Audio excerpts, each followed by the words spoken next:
If you're considering becoming an academy, I'm sure one of the areas that you'd be thinking about is governance.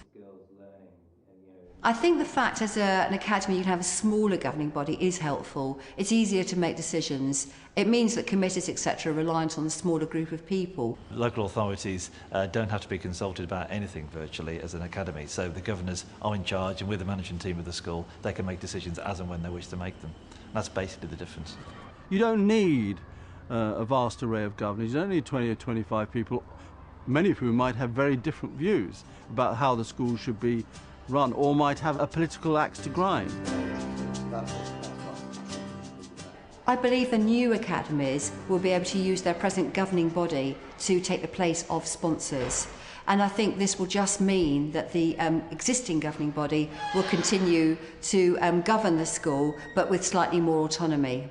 As a school becoming an academy, I guess my recommendation or advice to them would be to make sure that the people on your governing body are of high quality and have a real passion for what they're doing. We need head teachers who are going to be entrepreneurial and businesslike in spirit, who are not going to rely upon a bureaucracy at the town hall or at the centre to bring success. They're relying upon their own ingenuity, their own resources, and their own sense of mission. I think any principal thinking of applying for academy status should understand that it comes, I think, with an additional responsibility.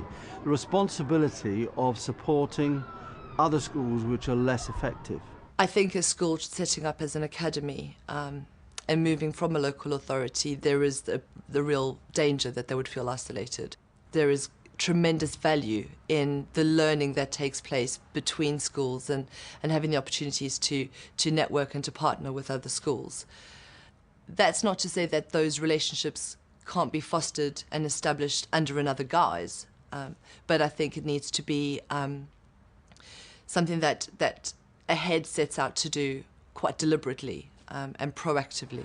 The Department of Education will say, you're an outstanding school, you're an academy, we've granted you academy status, you've got responsibility to support schools around you that are less successful.